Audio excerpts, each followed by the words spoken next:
masih belum menjawab pertanyaan saya. Pak Dewardi, itu ayah saya atau bukan?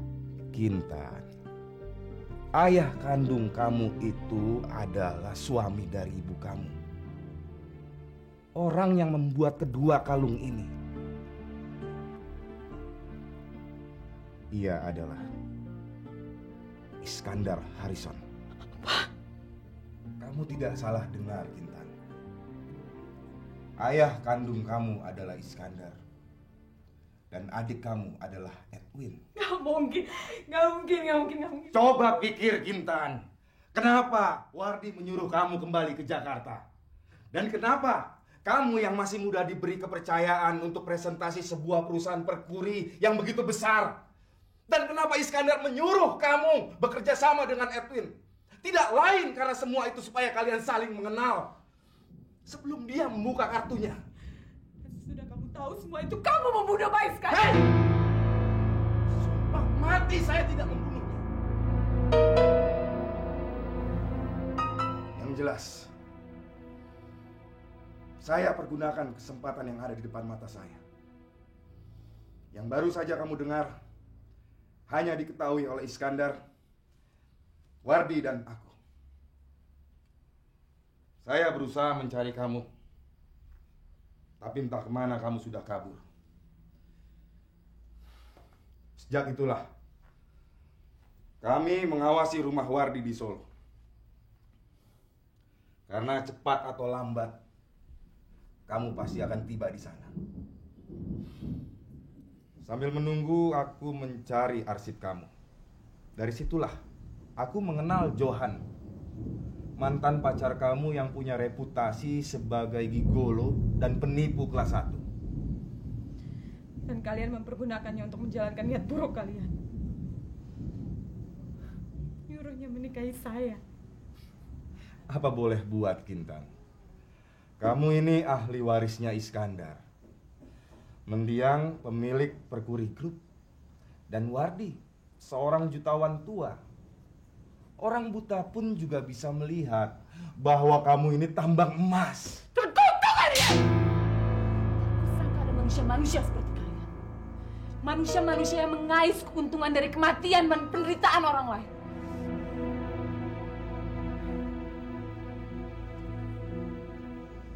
Kintan,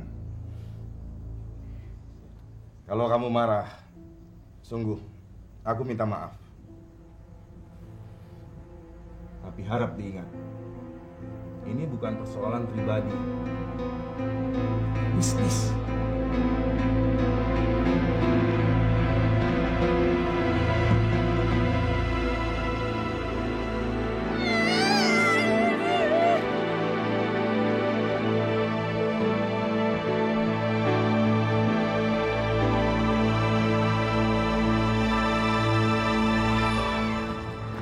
Tata, coba buka berangkas, aku butuh uang tunai sekarang. Cepetan. Tata. Cepetan lah. Iya. Mas Agung? Ida. Kamu bukannya masih harus di Solo, Dak? Mas, kita ditipu, Mas. Ternyata temennya Jeffrey itu nggak ngajarin aku untuk berbisnis. Tapi dia malah mau menjerumuskanku dalam dunia prostitusi. Sebentar, Dak, sebentar. Aku butuh uang tunai sekarang, Dak. Soalnya si Jeffrey minta setoran bulanannya. Kalau nggak nanti... Kalau tidak, kepalanya akan remuk. Ida. Kapan pulang kamu dari Solo? Hah? Sudah diajarin apa kamu di Solo sama Wina? Hah? Aku nggak diajarin apa-apa, Hud, sama Wina. Tapi yang jelas aku tahu. Pria bajingan kayak kamu bergaulnya dengan wanita bajingan juga. Tahu? Coba ulangi lagi kalimat barusan. Kamu jangan kurang ajar ya, Hud. Kamu pikir aku seonggok daging yang bisa kamu pegang-pegang seenaknya, hah? Ida, kamu jangan kasar gitu dong sama mereka. Iya, dah. Kamu jangan terlalu kasar sama saya. Karena saya juga bisa mengasari kamu, kan? Dia laknat. Siapa yang udah deket-deket dengan kamu, hah? Sekarang juga kamu keluar dari sini.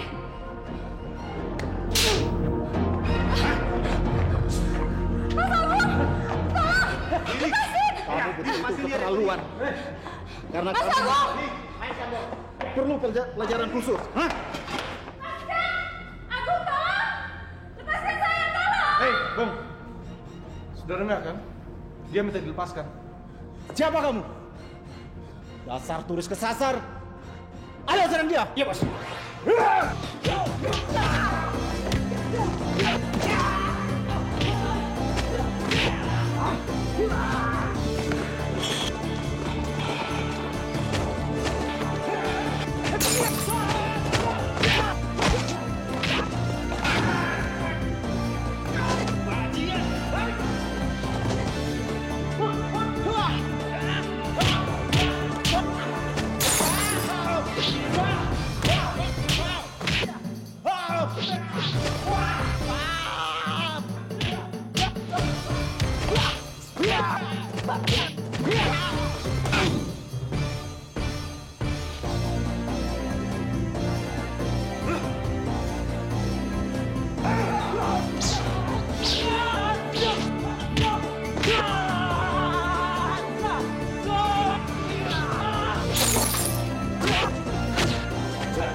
Hentikan semua. Terutama kamu. Berani melangkah? Kubocorkan cewek ini. Bangsat! Bim! Mau kita apain nih orang? Apa perlu jenggot-jenggot cukur pakai botol? Jangan, Hen. Lepas saja.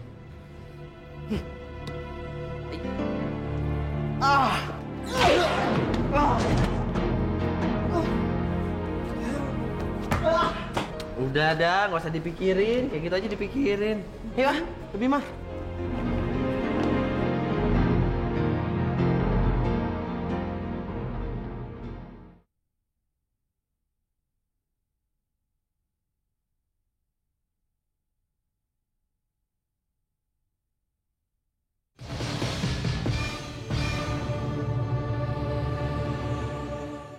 Kasihan Agung.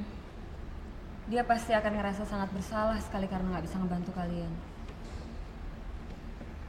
Ceng Ida, silakan diminum. Sama saya gampang. Terima kasih. Terima kasih ya. Mari. Menurut Agung, Hudi adalah suruhan Jeffrey untuk menagih uang setoran. Jeffrey itu siapa? Jeffrey adalah orang yang memberi hutang kepada orang tuaku. 5 bulan yang lalu, mereka meninggal dalam kecelakaan mobil. Maaf. Nggak apa-apa. Sebulan setelah orang tuaku dimakamkan, tiba-tiba Jeffrey datang dengan membawa surat-surat ini.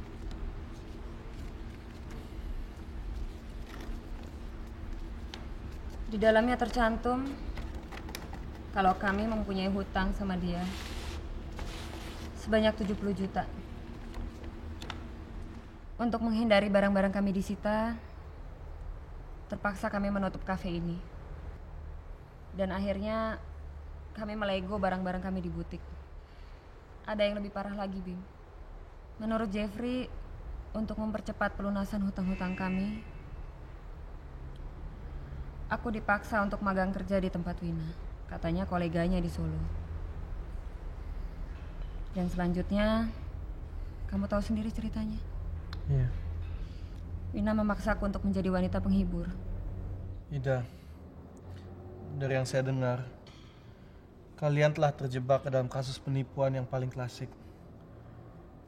Di mana pihak yang kuat, yaitu Jeffrey, memeras pihak yang lebih lemah, yaitu kalian. Lagian, setelah melihat surat ini, tahu dari mana bahwa surat ini asli. Bisa saja surat ini palsu kan? Untuk melemahkan posisi kalian. Jadi menurutmu, kami harus bagaimana? Kalau menurut saya, sebaiknya kalian meneruskan kegiatan kalian. Agung dengan butiknya, dan kamu bisa saja mengaktifkan kembali kafe ini. Kita selalu dapat masalah. Jangan-jangan Bima itu memang magnet pembawa sial. Dia perlu mania kembang kali. Alah, udahlah Di. Gak usah terlalu nyalain si Bima. Namanya udah nasib buruk. Kalau udah ngejar orang tuh gak akan pandang bulu. Di. Lo udah gue ceritain belum sih? Waktu sih. Sejarahnya gue sama Laras nyusul kesini. Belum tuh. Belum kan? Gini nih Di. Apa tuh Di? Sepertinya ini. Wah, lo pakai jimat ya buat dapetin Sila. Sakit. Goblok banget sih tidur ya, bego dasar. Ini bekas kejadian yang di Solo. Coba lihat.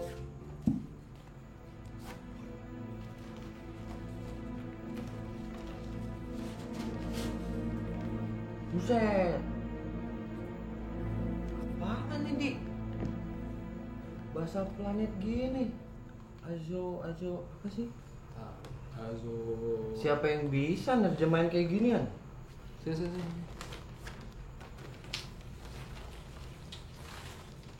Gua rasa Sila pasti ngerti. Ya, mungkin lah ngerti. Sila lagi. Makanya tadi gue udah bilang, pasti tuh jimat buat Sila. Masa gara-gara kertas ginian lo mesti nemuin Sila? Gantian lo. Emang lo doang bisa gituin gue. Sialan lu. Orang serius.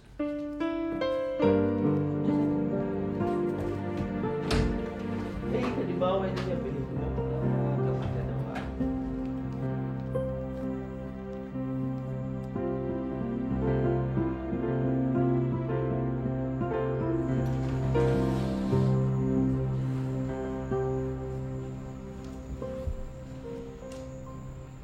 Sila? Kamu nggak apa-apa? Enggak apa-apa.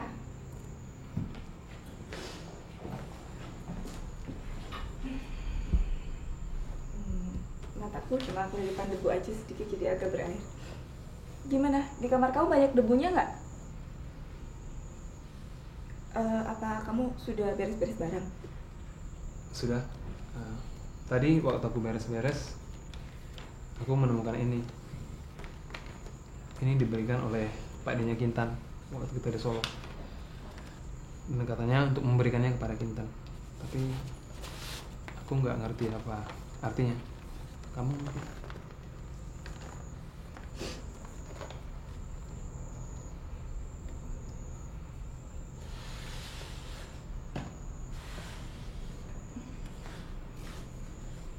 Terus terang aku juga tidak tahu artinya.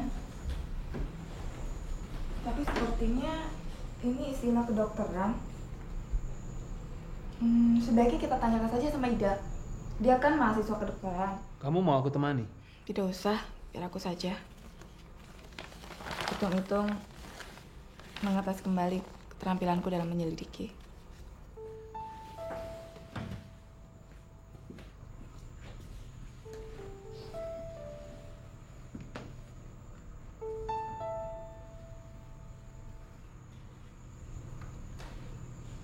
Kamu lagi ada masalah?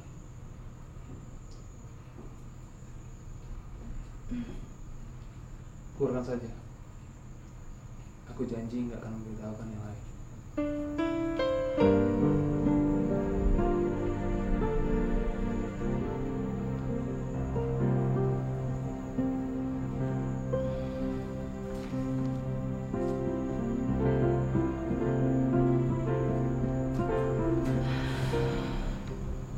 Aku sedang memikirkan posisiku sebagai wartawan. Aku tidak tahu apa yang harus aku lakukan. Semuanya serba salah.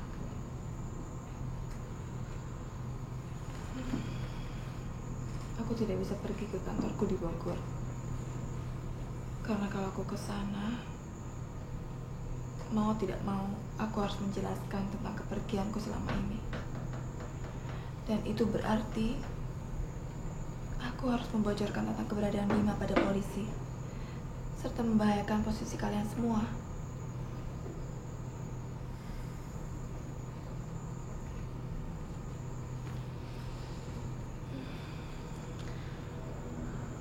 Jangan khawatir, Sil. Entah mengapa, firasatku mengatakan kalau perjalanan panjang kita ini akan berakhir di sini, di kota pahlawan ini. Dan kalau masalah Bima sudah selesai, aku berjanji akan menemani kamu untuk memulihkan reputasi kamu. Dan kalau perlu, biar aku yang bicara dengan bos kamu.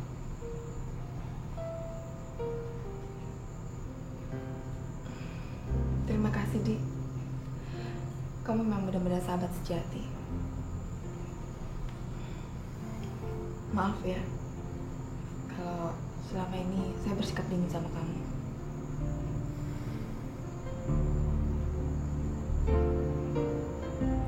Aku keluar dulu ya.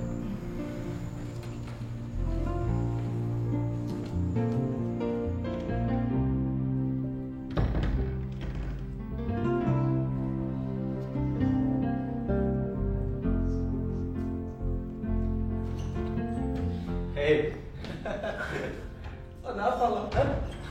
Ketawa-ketawa sendiri habis ketemu bidadari, kan? Emang gue baru ketemu bidadari. Oh, Dia dari Bogor, dia seorang wartawati. akhirnya kesabaran dan kulutan lo terbalas juga dengan baik. Oke.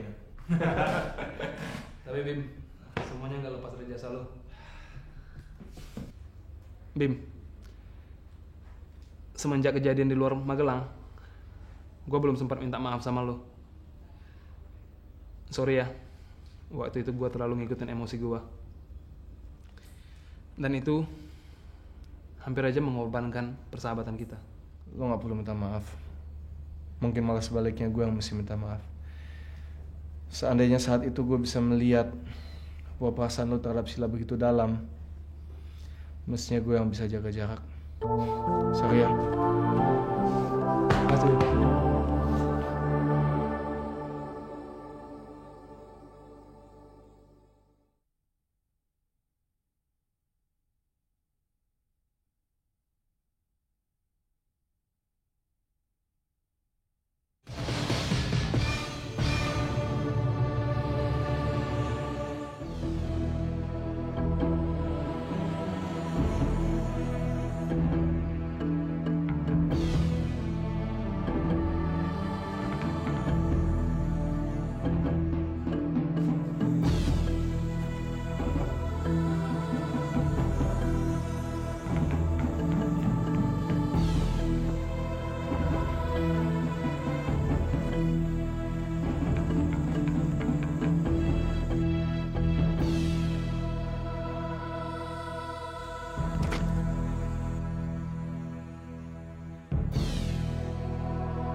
Mau ngapain lo? Hah? Mau gue bakar bewok lo? Kita apa ini si hitam nih? Kita pulangin aja ke bosnya. Ikut.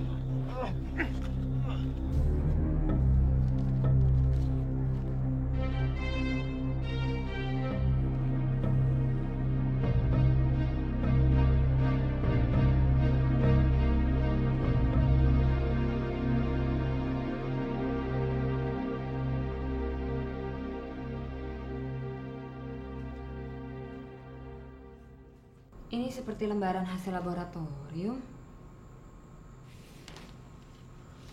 Tolong kamu sama buku hijaunya ya, Sil.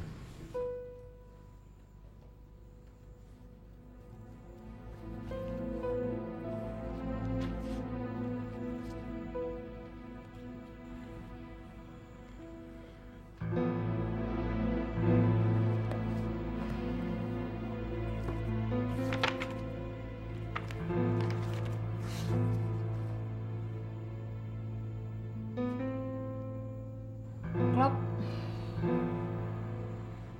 Ini lembaran hasil tes kemandulan pria. Kemandulan? Yap. Pemilik hasil tes ini nggak akan pernah mempunyai keturunan. Kasihan ya. Punya siapa sih ini? Pak Dek Wardi. Pak Deknya Kintan.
Bos?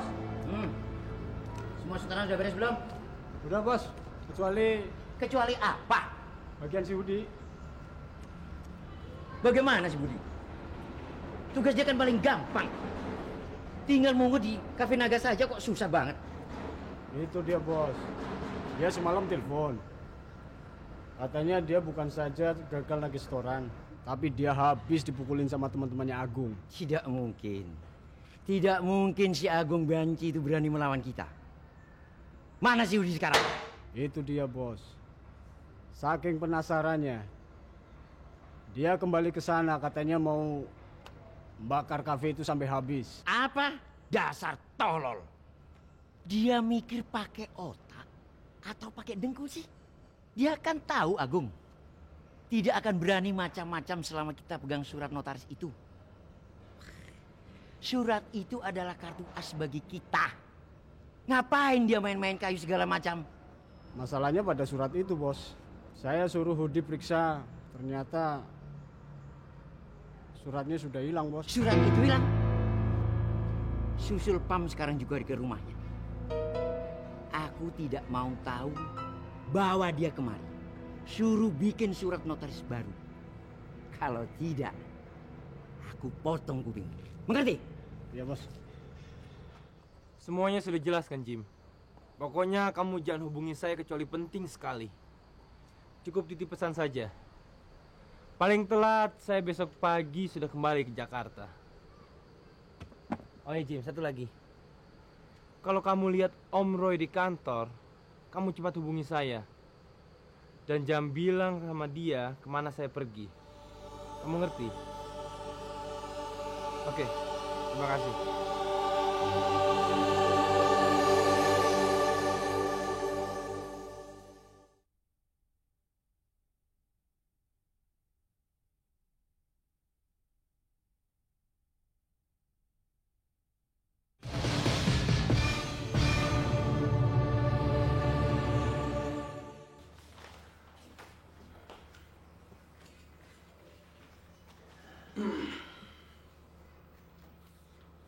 Semalaman tidak tidur, Pak?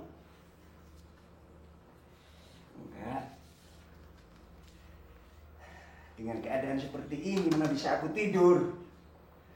Tadi malam aku periksa kembali semua catatan keuangan yang ngangkut proyek Carita kita. Satu pun nggak ada yang benar. Nggak heran kalau Pemda dan polisi langsung curiga. Berdasarkan data-data yang ada ini saja, pihak yang berwajib sudah mempunyai dasar yang cukup untuk memenjarakan kita. Tapi maaf, Pak. Dari sejak awal kan saya pernah bilang bahwa semua pejabat yang pernah kita suap dulu, data-datanya dicuri oleh pihak luar. Seandainya waktu itu kita cepat-cepat menguasainya, tentunya keadaan tidak sekacau sekarang ini. Lalu apa yang mesti kita lakukan sekarang, Pak? Nggak tahu. Benar-benar nggak tahu.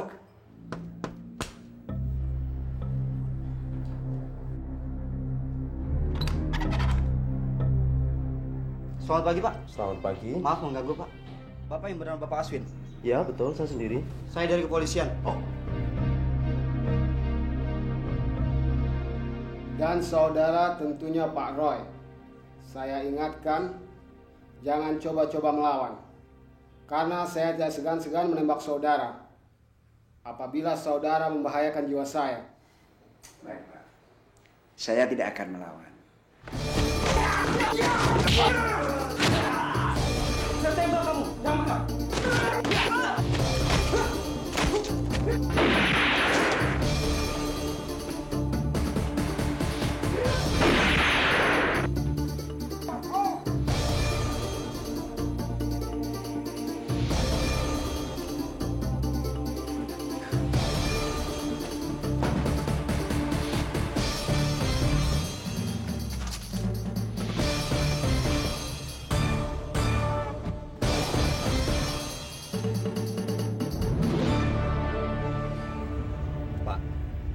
Cepat atau lambat, polisi pasti akan segera menemukan kita. Kalau kita tidak bergerak cepat, kita akan sangat mudah tertangkap. Kita harus sembunyi dulu. Entah di mana. Aku nggak mau tertangkap seperti Aswin tadi, seperti tikus. Dan jangan pakai mobil ini lagi. Mudah dilacak polisi. Itu, Pak. Dari stasiun itu, kita bisa naik kendaraan umum menuju Kerawang atau Cibinong. Di sana saya banyak koneksi.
Kamu, Ras. Kirain siapa? Ide udah selesai tuh bikin sarapan. Masuk yuk. Kamu duluan deh. Nanti saya nyusul, oke? Kenapa, Bim? Ingat Kintan lagi? Entah kenapa, tadi pagi ketika saya bangun, saya begitu kangen sama dia. Mungkin untuk menghilangkan pikiran itu, saya langsung latihan habis-habisan. Ya, Hitung-hitung pemanasan sebelum saya nanti mulai mencari Kintan lagi. Maksudnya sebelum kita nyari Kintan lagi. Bim, masa sih kita semua udah kepala basah nyampe Surabaya, terus kita tega gitu ngeliat kamu jalan sendiri nyari Kintan? Terima kasih. Kalian begitu baik pada saya. Saya sampai tidak tahu bagaimana harus berterima kasih kepada kalian semua. Kalian sudah saya anggap seperti saudara saya sendiri. Kenapa? Sakit? Oh enggak, bekas luka. Maaf, itu luka bakar ya? Nggak apa-apa kok Bim, ini cuma bekas cacar air waktu kecil. Ah, masa sih? Saya juga punya luka persis seperti itu. Saya dulu mendapat luka ini ketika rumah saya terbakar. Waktu itu saya masih berumur 7 tahun. Rumah kamu pernah terbakar, Bim? Kapan tuh? Si Hendy nggak pernah cerita sama kamu. Ketika saya berumur 7 tahun, rumah saya terbakar sampai hangus. Api yang menjerat rumah saya begitu ganas, sehingga mengerut nyawa orang tuaku dan adikku. Sejak itulah, saya mulai tinggal dengan keluarga Pak Iskandar. Kamu sempat punya adik, Bim? Ketika itu, dia berusia 1,5 tahun. Seandainya dia sekarang masih hidup, kurang lebih dia akan sebesar kamu. Bim! Ya? Tawanan kita udah sadar tuh. Dia lagi diinterogasi sama Agung. Baik, saya lewat belakang aja, oke?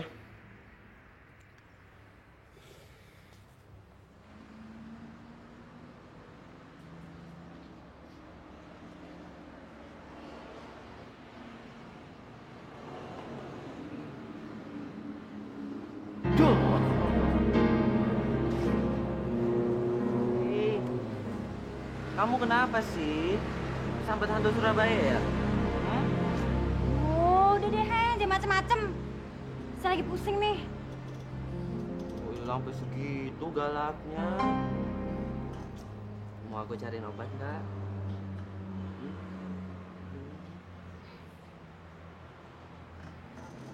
Makasih ya, Hen. Tapi ya udah deh. Saya mau di sini dulu. Ya, nggak apa kan? Kalian senang melihat aku tak berdaya? Asal tahu saja, semua orang di markas tahu bahwa aku semalam ke sini. Begitu mereka tahu aku tidak pulang, mereka akan berbondong-bondong kemari. Dan Jeffrey akan pulang dari daerah. Saat dia tahu kamu belum menyerahkan setoran itu, dia tidak lagi ragu-ragu untuk menghajarmu. Dan juga adikmu yang cantik itu. Jadi aku sarankan, lebih baik kalian bebaskan aku dan mengantar aku pulang ke markas. Sekaligus uang kalian. Dan kalian semua, jangan sok-sok ikut campur. Cepat keluar dari Jawa Timur. Lalu bagaimana ini, Bim? Tenang aja, Gun. Dia cuma geretak aja. Kalau memang teman-temannya tahu bahwa dia semalam kesini, pasti mereka dari semalam sudah datang. Jika kamu ingin kita antar ke markas, akan kami lakukan. Tapi dengan satu syarat. Ida dan Agung tidak akan memberikan uang setoran. Dan sebagai gantinya, kami hanya ingin bicara baik-baik dengan Jeffrey-mu itu. Oke? Terserah kalian. Oke, kita jalan.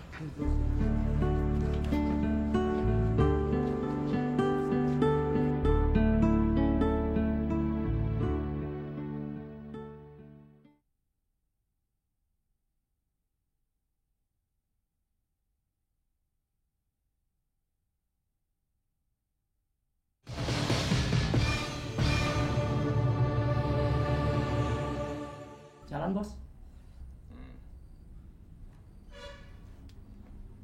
Dok, kamu lihat Kintan di dalam. Barangkali dia mau sesuatu.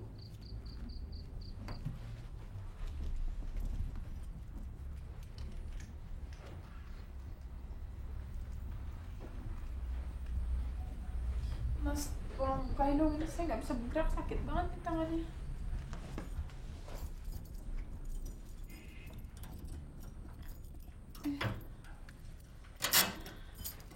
Jangan macam-macam kamu ya. Apa lihat-lihat? Mau saya borgo lagi? Intan, 2 hari lagi semuanya akan usai.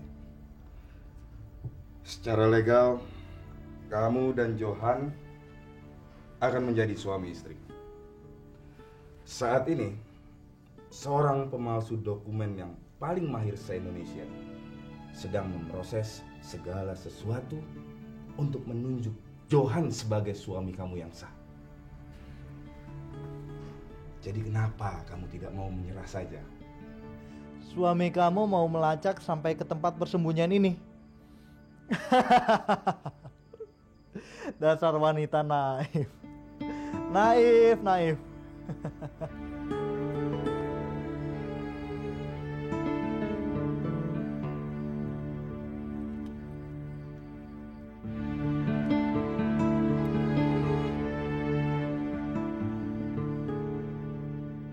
Bima, suamiku sayang, begitu banyak terpaan dan cobaan batin yang kualami semenjak terakhir bersamamu.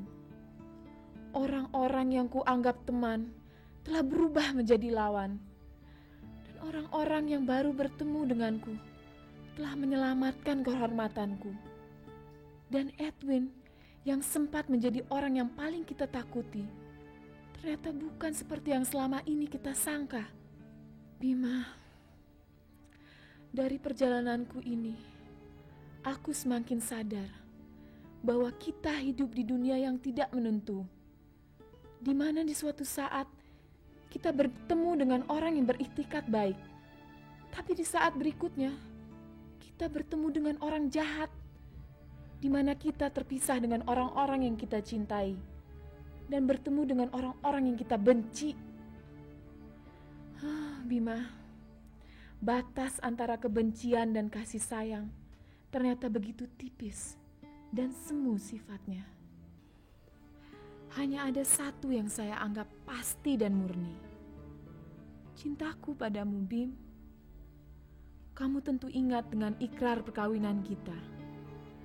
Kamu akan jadi masa kini dan masa depanku, dan sebaliknya.